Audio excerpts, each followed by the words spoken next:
Hello, welcome to Craft of the Draft. This episode is brought to you by StatsMap, where you can record all your own local football or basketball stats, and the app will automatically register those fantasy scores for you, measure your actual performance, compare yourself with your mates, bring that fantasy sports excitement to community level or junior sports.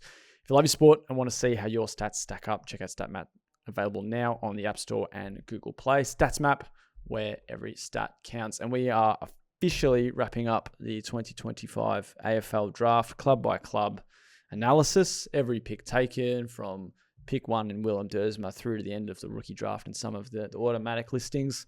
We got there in the end.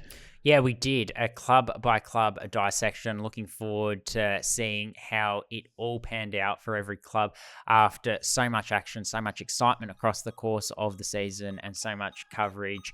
Who landed where? What does it mean for your clubs? And did they emerge happy?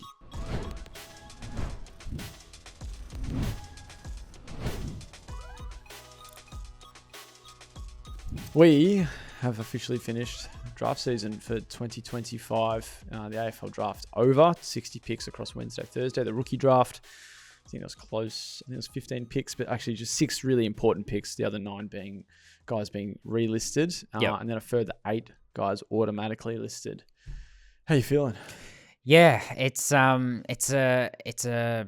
I wouldn't call it a sigh of relief, but it's certainly a big exhale after what's been a really chaotic couple of days, and the culmination of a lot of hard work for a lot of people. And it's good to see players make their way onto AFL lists that have impressed throughout the season, but you obviously also feel for the half a dozen or so that were right around the mark and have been talked about all season at different stages. And unfortunately, it hasn't worked out for them, but hopefully they find AFL homes in different ways. Yeah, certainly plenty of mixed emotions, but most of them being of joy for all the guys that get to see out their dreams of being AFL footballers. As we mentioned, 60 kids, or I guess a mix. We had 4 or 5 mature ages or over ages get picked up in the national draft. Willem Dersma, the Ducks of this year's draft, heading to West Coast in what could be a pretty pivotal crop for them. Just about every club's picked up someone. Port Adelaide were the first club in history not to make a selection at the national draft. Some clubs obviously busier than others. Geelong on the quieter end, whereas Gold Coast, Brisbane, Hawthorn, Melbourne, and West Coast were among the busier clubs. And then that's not even really factoring in some of the clubs that had to weigh up bids.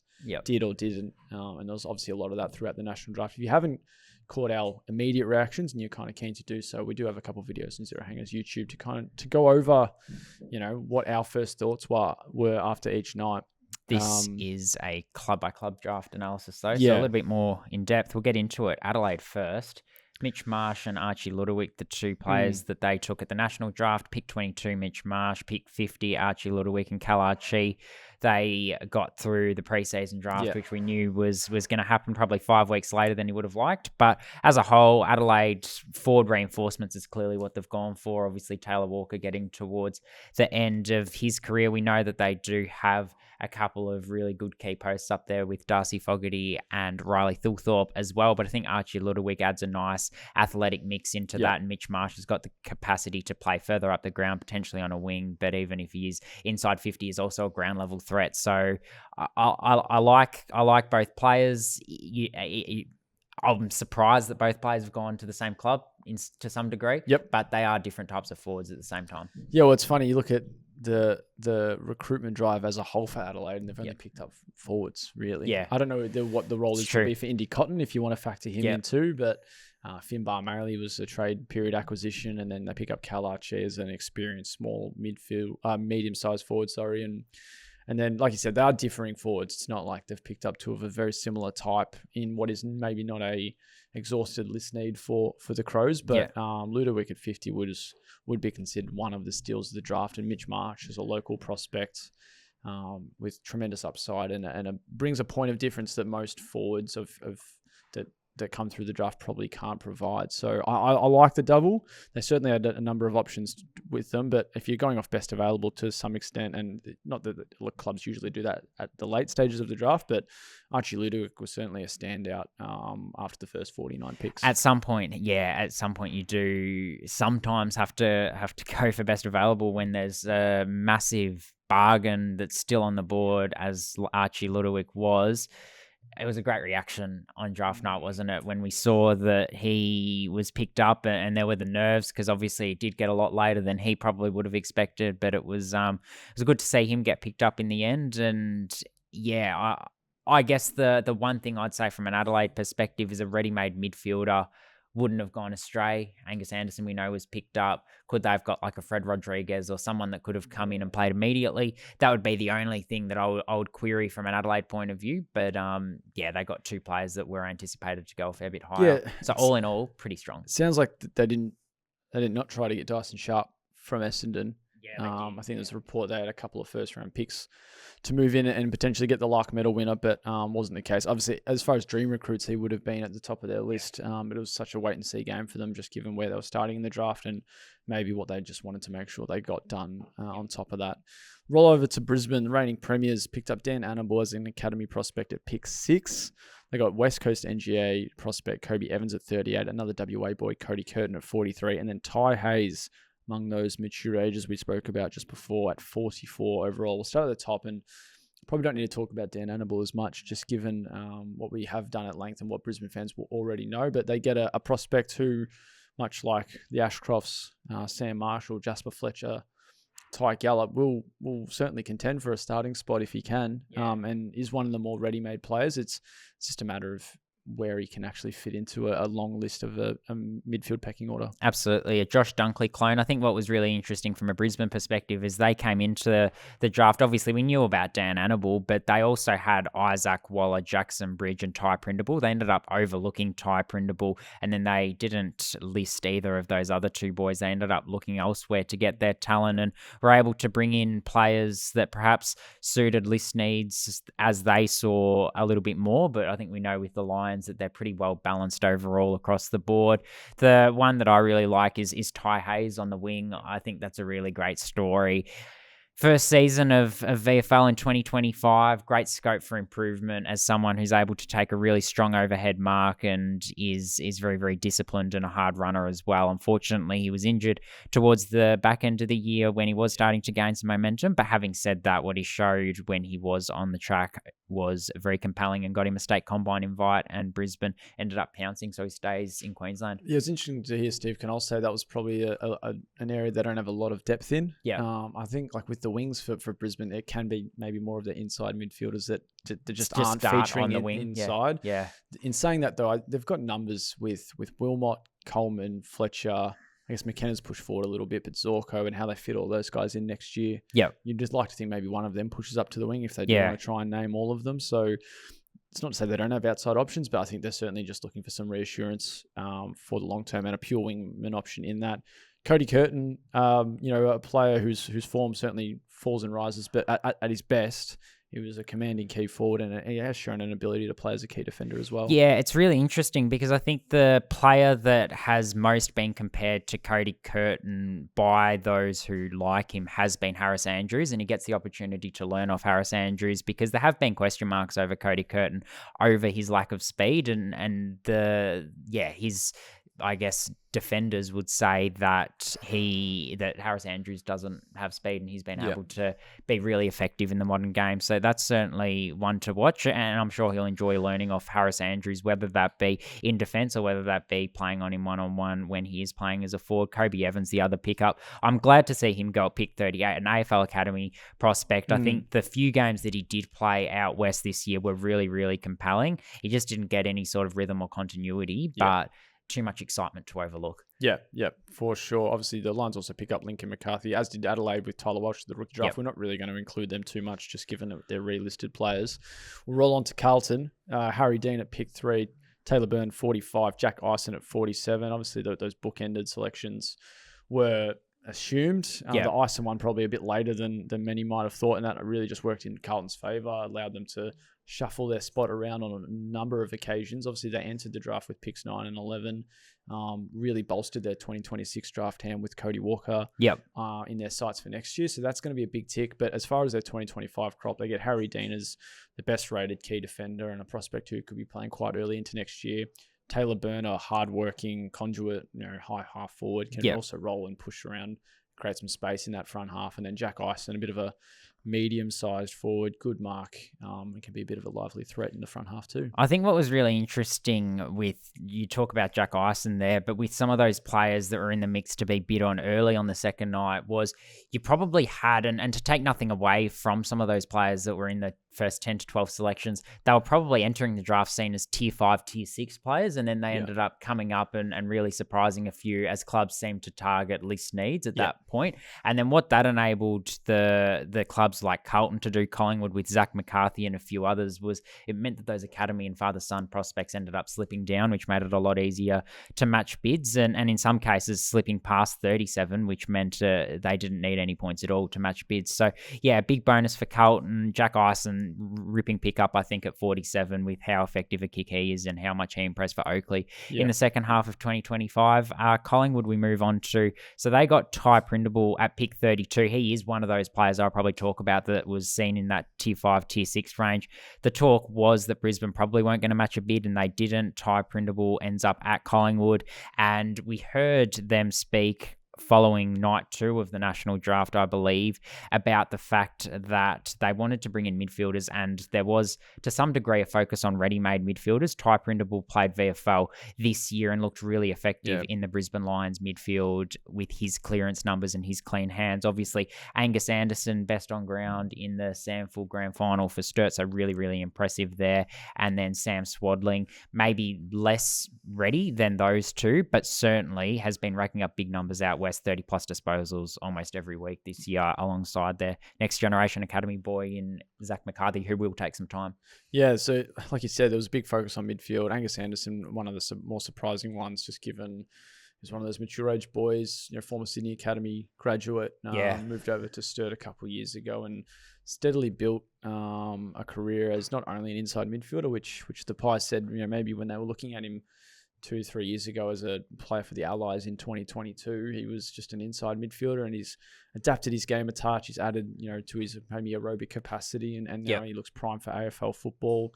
Like you said, Swadling probably behind Prindable in as far as the selection stakes go. Zach McCarthy, a quite raw prospect, so another one that will be afforded time to develop. And then Jai Saxoner, they picked up as an automatic Cat A listing, so it wasn't Cat B, and obviously got that spot ahead of Tom McGuan. So a mixed bag a little bit, but it's midfielder and forward options. I know key defense for them is probably a list need, but plugging that through the draft isn't always going to help you fix that. Yeah, and I think, speaking of plugging things through the draft and the fact that's not always an immediate fix, the reason that they probably wanted, ready-made midfielders was because they do like players in that 23 to 27 age bracket. We know how much older they are, and it's always been players over picks under Craig McRae. So they probably have looked to bridge that a little bit and get players in who could potentially impact as early as 2026. So that'll be a really close eye for Collingwood, but there's no doubt that they were considering a defender when you consider that Max Kondo-Giannis and particularly Avery Thomas were two players that they were talked about having done significant work on. Move on to Essendon. They nailed the draft, I think. As much as you can. Yeah, obviously they had such a wait and see game with Richmond having the two preceding picks. I think when Sam Grill's name came out after Sam coming, I think Essendon fans were pretty rapt. Obviously they knew that Grill probably wasn't one in their sights, but Roby, Taylor, Farrow, Sharp, obviously they picked up three of those in the end, the Bombers. They were the kind of the names that they were hoping they would at least get options to pick from, and they did after coming in, and Grill was selected by the Tigers. So Sullivan Roby at pick 9, Jacob Farrell at pick 10, and then Dyson Sharp got to pick 13 after those Demons selections. Max Kondo-Giannis, a later option for them at 36, and then Hussein Al-Ashkar went to them as a NGA matched bid. Obviously they overlooked Adam Sway. We'll touch on that in a second, but just from the kids they have picked up, those first three boys, midfielders, but midfielders that can play other roles and add to an engine room that obviously saw a number of their inside midfield options depart the club through Dylan Shield, Will Setterfield, Ben Hobbs in those ranks. Roby can obviously play forward, Farrow can play back or wing, and then Sharp can play forward as well. And all three had experience against senior bodies this year at varying levels. But they all come in with an ability to be knocking on the door for round 1 next year. And I think the quote that stands out to me that Matt Rosa made reference to following night 1 of the AFL National Draft was just the size of the 3 boys when you see them in the flesh, is that you talk about the fact they've played against senior bodies, but they've actually got the size to really compete early. So no doubt they'll continue to get conditioned and that'll hold them in good stead, particularly Sullivan Roby, who hasn't had that exposure to high performance environments as much. But yeah, they've got the ability to at least compete quite early. The player I really liked that they picked up, Max Kondojanis, I think I've been pretty hot on him all year. He's one that's going to probably take some time to develop in the gym, more of a project type. But having said that, yeah, interceptor, athletic, reads the play well and kicks it well. So I think if you're athletic and you kick it well, that's a really good base to start from. Yeah, I see that as a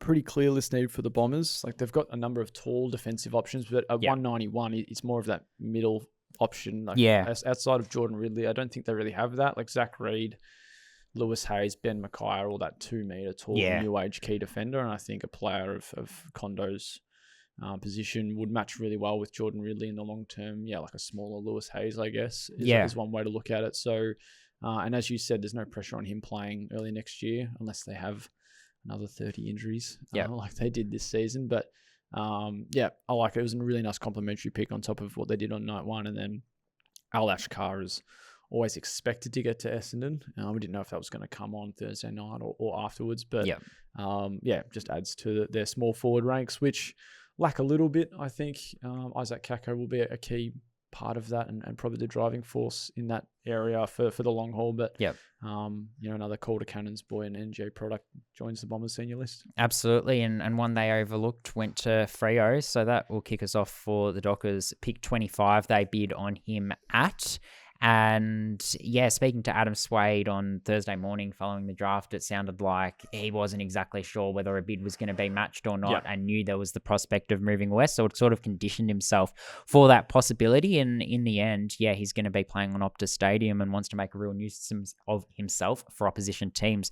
So he'll be one to watch out for off the half forward line, learning off Murphy Reid and Shea Bolton. I think that's a really good pickup for them. I think they did need to add someone that was going to add a little bit of firepower in that front half. Tobin Murray from Geelong's VFL side is a really good story of perseverance as well. I'll let you go into that a bit, Mitch. And then they picked up a trio of rookies, Toby Wan, who performed really strongly for South Fremantle throughout the season, Ryder Luke, who had that 8-goal game. I see him in that Zane Dersma mould of player, but he's someone that's still very, very raw. And then Leon Kickett, who was a little bit of a slider, but a bargain in the end, I would think, and gets to stay local for Freo, the West Australian boy. But on Toby Murray, a good pickup at pick 40. Yeah, it was one that obviously earned a bit of interest late into the lead up. It has been on the radar of AFL clubs for the best part of 2 years.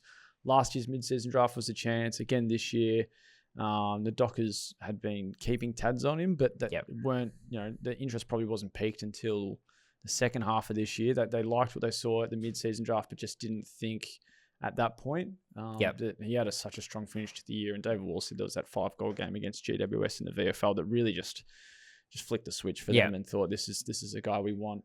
If all our ducks are aligned, then we'll look at him at some stage. And it turned out to be pick 40 in the draft. So it's quite an interesting profile for Fremantle. Obviously with Juan and Luke, like that was somewhat expected, but pick up 2 overages and Essendon's NGA talent. It's a little fascinating when you look at it like that on a surface level. So 5 pickups, they've already got one of the younger lists and are a competing side, which pretty much one of only a couple clubs in those 2 positions. So it wasn't going to be a detrimental draft for them. And I think they've got some good finds and some players that they can get some good upside out of without having to break the bank and move up the draft order to do so. So absolutely good draft without being, a sensational eye-catching one, I think, for Fremantle. Geelong, a couple of picks in the national draft. Harley Barker at 24 in the first round, and then Hunter Holmes 33 overall. They signed Jesse Mallor out of the NGA as an automatic Cat B acquisition. And then Nick Driscoll, the final pick in the rookie draft out of the Northern Knights. You look at the 4 they've picked up, it's pretty clear if there was a list needed speed with Barker, Holmes, Mallor, and Nick Driscoll. Obviously Barker and Holmes seen as pure wingmen, can play a little bit here and there.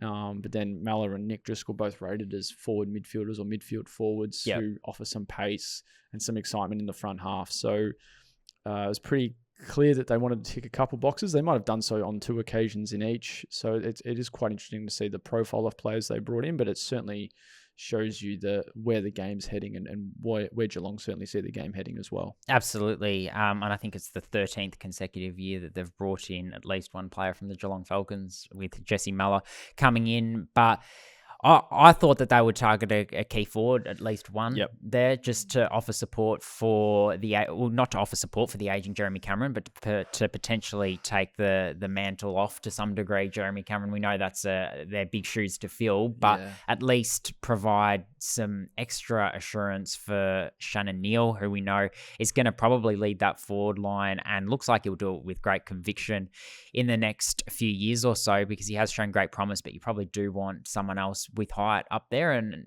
someone of that sort of generation or age bracket we don't really have in the Cats lineup at the moment. So they had been linked to Schubert, they had been linked to Archie Ludovic, ultimately ended up overlooking both, and like you said, targeting speed. Yeah, the 2 names you mentioned, obviously Schubert goes a pick before Barker, and that could have been one of those ripple effect picks. If Hawthorn look elsewhere, then maybe Schubert gets there and Barker goes elsewhere as well. And then Hunter Holmes and Archie Ludovic were both available to them, and they went for the former. So, they obviously weren't as fussed on key forwards. And we had Stephen Wells just say they're just picking some of the kids that they think they rated as highly as they could on their list. Gold Coast.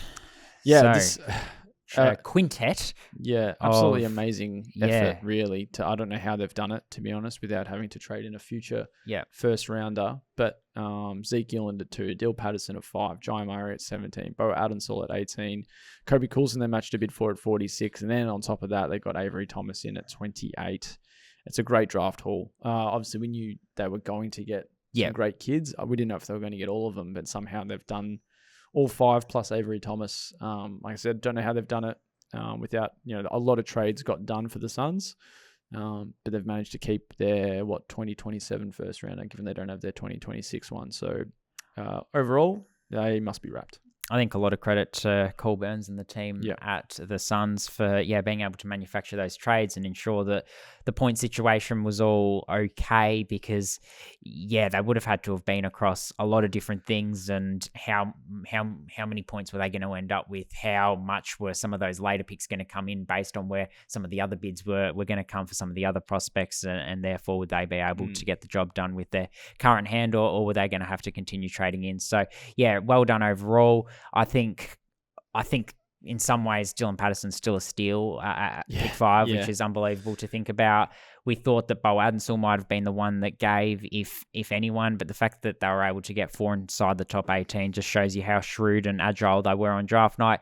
Kobe Coulson slipping to pick 46, potentially a little bit of a steal. I really like his versatility and defensive pressure, and I think we must touch on Avery Thomas, who is a really good pickup, and I think someone who probably suits the way Gold Coast play really, really well is that hybrid option in defence. Yep. Yeah, they got a similar type in Bodie Ulan, but probably not a lot on top of that. Yeah.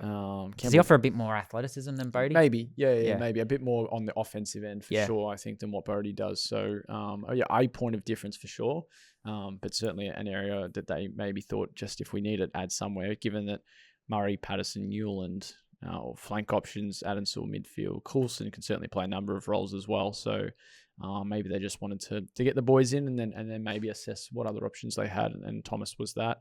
And Cal Burns did talk about the fact that he thought Gold Coast thought throughout the year that Avery Thomas was a player of significant interest. They didn't think they'd have the capital. So to manufacture being able to get a pick, kudos to them. GWS, they picked up Oscar Taylor and Finn Davis. We know they always talk about drafting on traits. That's certainly what Adrian Caruso was speaking about following the national draft. Both of these boys seen as that hybrid defender, really good one-on-one, but then able to run off and provide some real dash.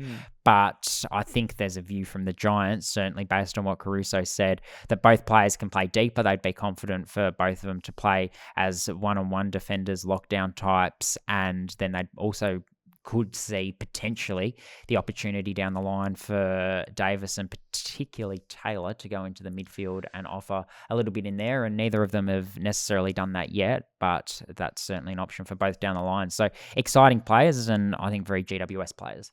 Yeah, two players who are very similar but very different, if that makes sense, with maybe the skills that they bring. Yep. But what Davis makes up for with his size, Yep. Taylor, makes up for with his speed as a smaller option and probably a pacier option. So, and like you said, there's scope for them to be playing roles outside of just the defensive third. And then adding to their draft crop, they sign Riley Hamilton as an automatic cap B. And good forward. One thing we did hear from Caruso as well this week was that they actually hadn't planned to get Finn Davis. They were just going to get Oscar Taylor and then maybe look to their rookie options. But for the second year in a row, they kind of just treaded water in the second half of the draft and saw one to kind of target and made sure that they had a selection in mind. And worth just touching on the fact they put a bid on for Harry Kyle too, and they were optimistic that potentially he was going to be able to get to them. Ultimately, that wasn't the case, but that shows you how highly they rated them. Adds to, I suppose, the New South Wales rivalry, but also the bridge, I think he said, between Oscar Taylor and the next player that was on their draft board was significant. Hence, they traded up to make sure they were able to get one of Kyle or Taylor while they were still on the board. Hey mates, just dropping in here to tell you a little bit about StatsMap. So you know how we all love tracking the AFL and NBA fantasy stats for the pros, but there's never been anything for your own local games. Well, that's just changed. There's a new app called StatsMap, and it's actually the first of its kind in the world. With StatsMap, you can record your own stats from your local footy or basketball game, and it automatically calculates your fantasy score based on your real-life performance. It's the perfect way to measure how you actually play, compare yourself with your mates, and bring that fantasy sports excitement to community level. Right now, it's built for Aussie rules and basketball, but they're already working on adding rugby league, soccer, netball, and cricket very soon. So follow StatsMap on Facebook, Instagram, or TikTok for regular updates. If you love your sport and you want to see how your stats stack up, check out StatsMap. It's available now on the App Store and Google Play. StatsMap, where every stat counts. Hawthorn with a very South Australian flavour, Central District's flavour actually, I probably could narrow it down to in their draft crop. So Cam Nam, their first selection at pick 20, obviously they shuffled back a little bit. And they were another club that kind of had a little bit of a benefit in adding to their future draft hand while still getting a few players that they really, really rated highly. So Nan at 20, Aiden Schubert was 3 picks later, and then on night 2, Jack Dalton at pick 34, and then Matt Larray, the third of the Central District's boys after Schubert, and Nan going at 56. Bit of variety there. It must be said with Nan as that maybe forward, high half forward wing option. Schubert as a key forward, who was one I think could have maybe gone to their first selection even, and it was one that was certainly in their sights. Jack Dalton as a versatile, hardworking, aerobic capacity midfielder, and then Matt Larray as a pure winger, but we've seen him go inside as well. But obviously some outside polish to that midfield group was something that was a list need. And they've certainly addressed that in this draft. Yeah, and then they got Ollie Greaves as the massive bargain at the rookie draft, and I think that he was worth a punt somewhere just because we know how highly he's been rated and how much he's achieved throughout 2025. Yes, we know there's flaws and he'll be able to work on those hopefully in a high performance environment, but his kicking and his stoppage strength is going to be pretty irresistible for anyone to overlook. In the end, 17 clubs did overlook him, but it was good to see him get his chance. I think that's a nice mix for Hawthorn. You get your couple of outside players with Cam Nan and Matt Larray. You get Ollie Greaves as that real bull inside, and then you get Jack Dalton as that sort of player that Ollie Greaves is feeding it to, I guess, if you wanted to look at it that way, and Jack Dalton sending it down Aiden Schubert's throat. So I think that's a really nice mid-forward mix overall with some balance inside-outside. Yeah, the only listener I thought they might have addressed was a key defender. It doesn't sound like they're crying out for one, but I think you look at the profile of their key defensive options, a lot of them are probably a bit older. Obviously, they lose Jai Sarong, Will McCabe playing forward. I thought that might have been one, but really, if you're looking at Blake Threadgold, then you're probably doing it at the expense of Aiden Schubert. I thought a key forward is probably more of a list need than a key defender. So it certainly makes sense that they didn't exit with one, and at least for now, for the next couple of years, they don't really need to have one. So, certainly a few ticks for the Hawks for Absolutely. sure. Melbourne, Xavier Taylor at pick 11. So he's someone who's going to bring a lot of swagger and he's going to bring a lot of boldness off the half back line. Latrell Pickett at pick 12, a romantic storyline, obviously joining a cousin Cozzy. Tom Matthews at pick 30, Kalani White and Riley Onley were the two rookies taken on the Friday. Riley Onley, a big-bodied midfielder who runs a speedy 20 metre, so I think that's a great pickup. For me, my favourite pick of the draft was Tom Matthews. I love seeing him. Yeah. I could tell on draft night. Yeah. I love seeing him go to Melbourne and I think he's someone who, and I've said it before, but I could have seen a parallel universe where he was viewed alongside Lockie Doverston as the best key forward in this draft class had he been able to play a full season. Small forward. Had he been able to play a full season, but unfortunately injuries just got in the way. That knee injury just kept persisting, was never able to find continuity. But he's got high pressure, he's really dynamic, he can take a big mark, and he's really athletic. So, I think Melbourne have got a real bargain with him, and they'll hope it can help lure Bailey Humphrey, but certainly wasn't the reason that they took him because he's a great player in his own right. Yeah, they grow that Gippsland connection. Obviously, Xavier Lewis is another one he played with. Ricky Mentha. Add them to the list. And obviously that small forward group for them is probably a focus or has been a focus, particularly when you consider Keziah Pickett a long-term midfield option. So Latrell's in there, as is Thomas Matthews, both fighting for maybe the same spot. Xavier Taylor, could be there for round one for sure, as probably playing a little bit of a smaller ground level role than what we saw with him at obviously at 190 plus centimeters. You usually are playing a little bit taller and more of an aerial threat, but he's probably one of the more ready-made guys through this draft class. Kalani White, obviously a great story, and finally gets to the red and blue and following his footsteps of his father Jeff. And then Onley was one we just weren't quite sure. Could have been one in the national draft if a rookie draft spot was there for him. We're certainly hoping so, and he gets to the Demons, who I think some muscle in midfield was certainly needed. They lose Petrarca, lose Clayton Oliver. They bring in Jack Steele, who's he's 30, isn't he? So just thinking long-term view. Yeah.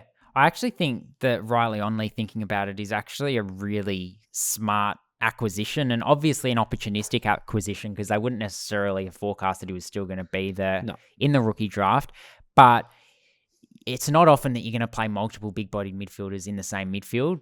Harvey Langford's obviously going to be there long-term, but with Riley Onley's speed, I think there is the capacity to potentially play them as a 1-2 punch. And then you've obviously got Cozzy Pickett who can go in there and inject that real venom. So I think that if you're going to pick up a big-bodied midfielder, then Riley Onley was probably the one to get. And I'll be really interested to track his development. But I think overall, one of the happier clubs to come out of the draft, Melbourne can be in the first installment of the draft under Stephen King. For sure. And they've also got Gold Coast future first next year. So after taking 2 first rounders this year, doing so twice in the last 2 drafts, and then holding 2 first rounders for next year, they've certainly stocked up on picks and draft selections at the pointy end.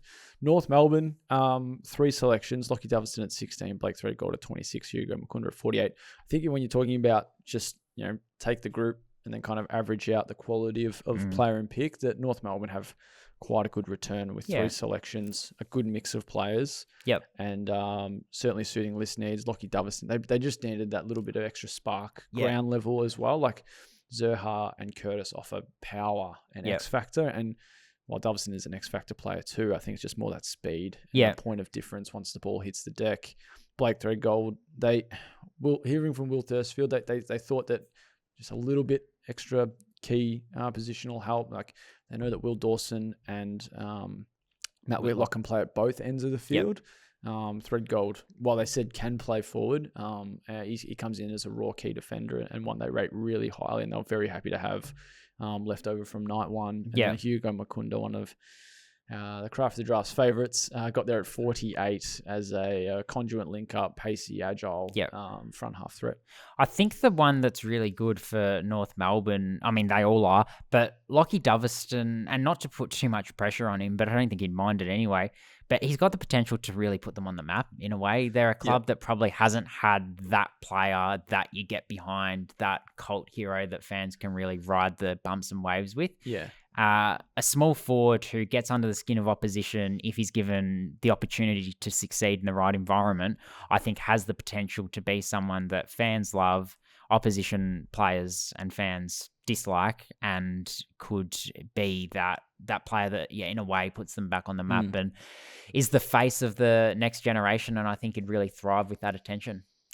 Let's go to Port Adelaide. I guess different one. Yeah, one selection, not in the national draft. It was the recruitment of Jack Watkins out of their own sample program. Obviously, Jack came across from North Melbourne's VFL, where he was captain. He was a Team of the Year player, 2-time best and fairest as a midfield forward, maybe more so. He's 24, I want to say. He's first half of his career, but certainly a mature ager. And had the year at the sample level after training as an SSP at Port Adelaide in the pre-season ahead of the 2025 campaign. Didn't get that list spot, but had a blistering season in the sample and finds himself on an AFL list after what's been a pretty long journey for him. There's the caveat that he's Zach Butters' best mate, and that it could be a little bit of a bargaining chip when they're trying to keep Zach beyond 2026. I don't think that's going to really move the needle as much, but you put that to the side and you look at the player that they pick up more so. And if Jack, I think, gets a gig and a run at AFL level, he'll certainly take his chances with both hands. So they have addressed kind of midfield options throughout the offseason, Will Brodie being one of them. They see Jacob Ware as a midfielder, so it's quite fascinating to see that the list build that started under Josh Carr. Well, it's interesting because I thought, because there was the initial talk that Port Adelaide wasn't going to take a pick, then they were going to take one national draft pick, and then they obviously decided to pass on that. But when they did pass on that, they did have two players on the board that they'd been most heavily linked to in Marcus Krasnodamskis, who was ultimately unlisted, and Liam Heatherton. And I thought that a key position player, particularly a key forward, was an area of need, and I remain steadfast in that belief for the Power, and they didn't address it. So that's one to watch. I'd be happy with that sentiment, just given that I think they've also flagged Todd Marshall might be playing backline. In his return from injury. So George Yardis, Ollie Lord, it's definitely another one I'm forgetting, I think. But I would have liked to have seen another key forward coming. Jack Whitlock, they picked up last year. But another one, or certainly some ruck depth behind the options they've got. Vizentini, I do rate well, but you look at a Krasnodamskis who can play ruck, but is also keen to kind of start a career as a forward. So options for them. Obviously, the biggest part of their draft window was the confirmed ties to Dougie Cochran, and then they leave this year's trade and draft period with their own first rounder, their own second rounder, their own third, and their own fourth. On top of that, they have Carlton's second and Gold Coast's third. So that's a nice little start for their points and pick piling that they'll certainly need, assuming that Dougie's probably one of the top two at this stage in the 2026 draft crop. Absolutely. Richmond, they picked up a quartet of players across the national draft. So much conversation and mystery around what their first two picks were going to be, excluding the bids. They ended up taking Sam Squared, which was probably the one that wasn't considered. So Sam Cumming and Sam Grill, we considered they might have gone Cumming and Roby. They might have gone Grill and Roby. The Taylor might have been in there, but I think Cumming was seen as a second selection for Richmond on top of someone else, and Grill was seen as a second selection. It was never seen as Cumming and Grill. I think what they both offer, though, is probably most suited to Richmond, combining with the fact that they're probably, best available as well, particularly Cumming. But Grill addresses speed. They really needed speed, I think. And that was something that they were going to be handicapped in their rebuild until they got speed. I believe they had Sam Lawler and Josh Smiley last year. I know they got Taj Houghton. Taj Houghton's going to play midfield time, but we anticipate there'll be a fair bit of small forward in there as well, whereas Grill is that real line-breaking midfielder who can also play out of the back line. So I think that's a really modern fit for them and suits the direction that they're going. Zane Piker from South Australia with pick 31 and Noah Roberts-Thompson were the other two deceptively good athletes. Zane Piker, a small forward, and Noah Roberts-Thompson at pick 54 is a midfielder. For me, the surprise of the draft was Zane Piker at 31. They were linked to a couple of different types of players with that third selection, and that third selection carried a fair bit of mystery as well. the two types of players was small forward and also a running player. They probably looked away from the running player once they decided to secure Sam Grill with that top 10 selection. But the name of that small forward, I guess we expected it to be Leon Kickett or potentially Taylor Byrne, not Zane Piker. Zane Piker was seen as a potential national draft option, but probably a little bit later. And he was probably part of that band of players that came alongside Ty Prindable and a few others, Tom Matthews, that were a fair bit earlier than we probably would have anticipated. Yeah, well, Richmond are one of those clubs that they don't really mess around when it comes to their draft rankings. Stay true.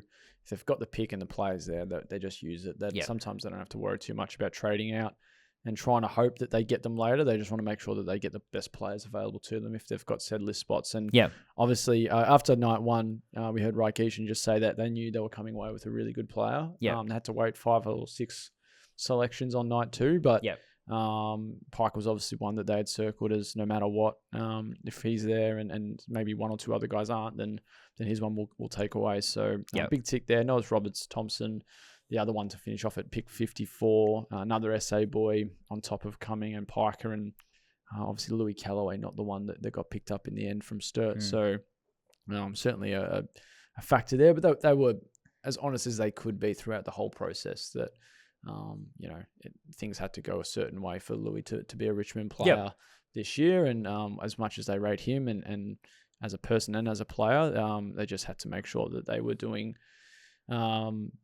sticking to the plan. And that's what saw them come away with these 4 boys. Yeah, St Kilda. Charlie Banfield at pick 41, Kai Fincher at pick 52.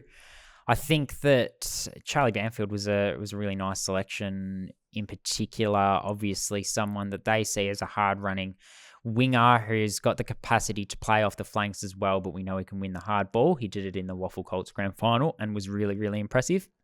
Kai Fincher, really interesting that they see him as a mobile forward that can go into the midfield, given it's the line that he's been least exposed to, but Simon Dalrymple confident in his capacity to do that, and that's the way that St Kilda view him. So they weren't too fussed by the fact that, I wouldn't even say he had an up and down season, but they weren't too fussed by the fact that he didn't necessarily hit his ceiling for the entire length of 2025, given in their view, he was playing in what is a secondary position for him, and the fact that he slipped through to pick 52 ensured that they were able to match a bid, because we know there was talk that if he went in the range that was forecast, they may have ended up having to overlook him. Yeah, there's I do like the Banfield pickup. Obviously, I think at the time of the selection, they knew that West Coast can't match that bid, so it was straightforward for them. Obviously, they rate him quite highly and can play a number of roles at 192 centimeters, like you said, as a big-bodied wingman or tall wingman, or a big-bodied inside option. His mark and his leap can have him in that scope as a third tall forward. I think with Cooper Sharman there, probably wouldn't make too much sense that role necessarily, but that's versatility, and I think that's an area that they probably wanted to add to, is just being able to expand the options they have on their list. And then Kai Fincher, as we heard, as a potential forward option, is not something that we thought for Kai coming through, but at least we know he can play midfield and defence, and if they see him as a potential forward, then and he can slot into that, then that's going to be great for them. So versatility is certainly something that they might have looked at, and they get just a couple of guys in the end. But overall, I think strong draft for them, with which obviously followed a very aggressive trade period, so that there wasn't really much expectation for the Saints to try and catch attention or any wow factor from their selections. Yeah, there was a little bit of talk they might have traded up to try and get Javan Philippou, but they ended up not doing that. And it was Sydney that got Javan Philippou. They're next up. They obviously got their suite of academy players. They did overlook Lockie Carmichael, and they were transparent, I think, about the fact that if there was one that was going to get overlooked, it was going to end up being the Allies MVP, but they got Harry Kyle at pick 14. They matched a bid for him that was put on by Hawthorn. They picked up Javan Philippou at pick 35. Billy Cootie, what a story he is. They got him at pick 42. Max King matched a bid at pick 49. And then they snaffled Liam Heatherton at the rookie draft, obviously a New South Wales born player from the North Albury Football Club, which means if he is overlooked in the national draft, that gives Sydney and GWS access to them as Category B rookies if they do want to add them to their list. Liam Heatherton met that criteria and Sydney wanted him, so he gets to learn off Charlie Curnow as a key forward, which is great. And Noah Chamberlain, another member of their academy, is part of that rookie list as well. The Heatherton one, I don't think we've seen that before. Yeah, I think it caught both of us off guard with how it kind of happened, but it has since been explained that I guess they just have access to guys from the state. I'm assuming it's the same for Queensland as well. So it was certainly a fascinating fallout, not something that I was aware of ahead of the draft, but nevertheless, great to see Liam Heatherton on a list spot and going to Sydney, who, maybe, while they're bringing in Charlie Curnow, I thought a key forward or some key position help, certainly an area for them. Just looking at the top of their draft profile, Harry Kyle, one of the bolters of the year, and looks one who, I think they'll give a bit of time to before he gets a look. Still a little bit raw, given he's had just 1 year in their academy. Javan Philippou as well, certainly not a player that they will be relying on as that explosive midfielder. They've got a couple of them already. Billy Cootie's such a great story, and hearing from Norwood after he got selected, they were so rapt for him, and I don't think I've heard a club speak greater of maybe when they lose a mature ager than what I heard about Billy. So he's going to be a fascinating one. 22 years old. I think he captained Essendon's VFL as a 19 or 20-year-old. Yeah, wow. Came over to Norwood, shot the lights out in his last 8 games this year. I think he averaged over 25 touches and almost 2 goals. So a high scoreboard impacting midfielder. Yep. The start of the year, the Redlegs really thought of him as maybe a half forward, but they did struggle a little bit. They lost Harry Boyd over the pre-season, so that certainly weakened their midfield a little bit, plus a couple of other absences, so that they look to him as maybe just a player that can plug in a little bit. Yep. And they got a great season out of him, and now he's on an AFL list. So that's a great story. Max King at 49 is amazing to think of, just given where he was at certain stages of this year, and even heading into the draft this week. So he wasn't unknown because of the inconsistent performances this season, but you wouldn't have expected he was going to slip quite that far.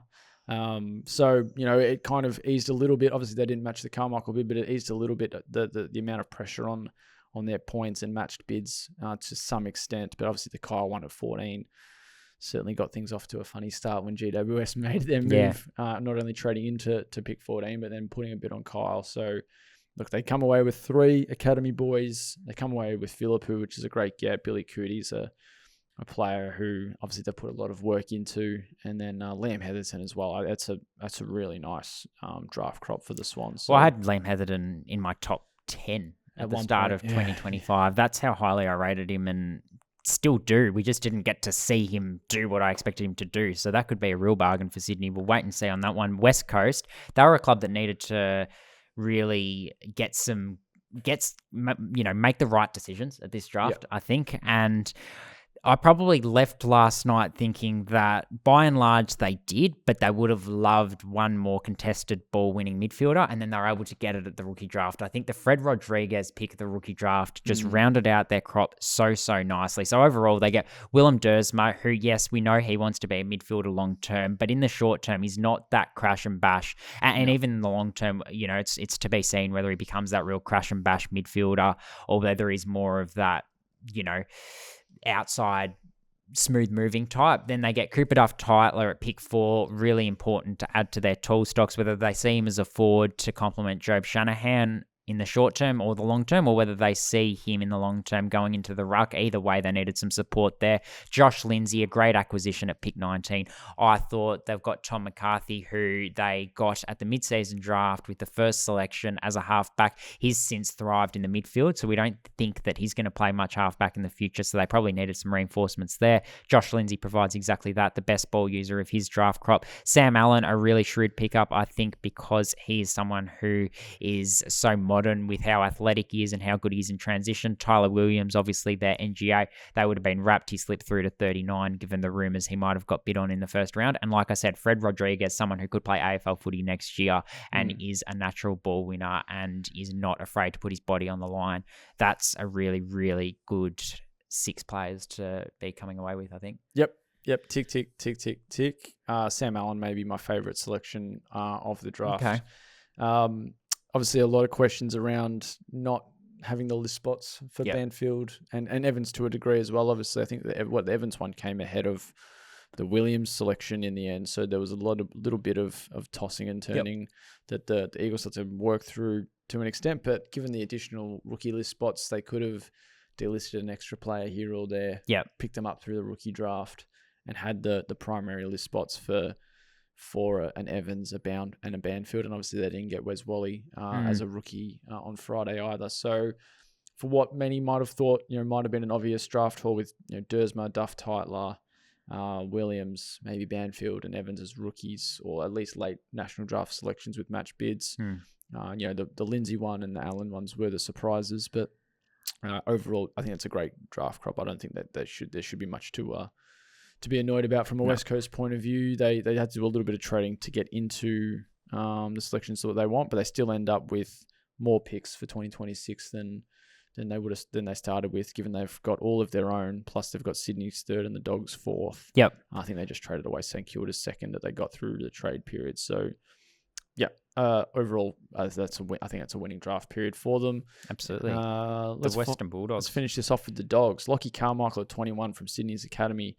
Louis Emmett at 27, one of the earlier picks on night 2. And then to finish the draft, Will Darcy at 60 as a father-son selection.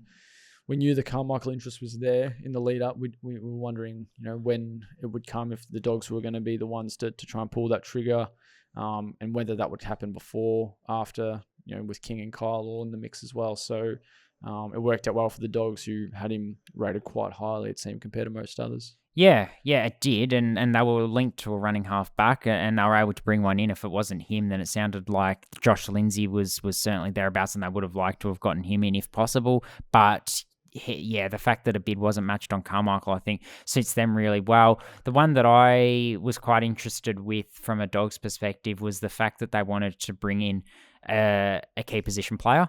They were linked to Marcus Krasnodemskas. They ultimately ended up going with Louis Emmett. And with Will Darcy also coming in this draft, it means they've only really brought in, one of those more medium type of players in Lockie Carmichael.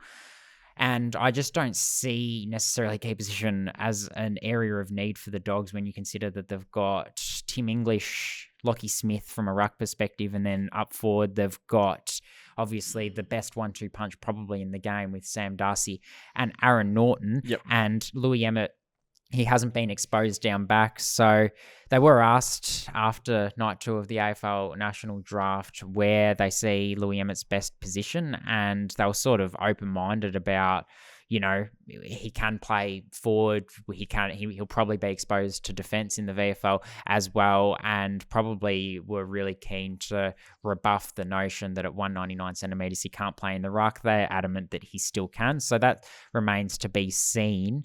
But it's for me, it's not so much which end does he play or where does he play positionally. It's more, could they have brought in a small forward, which I think was an area of greater need for them. And I still emerge questioning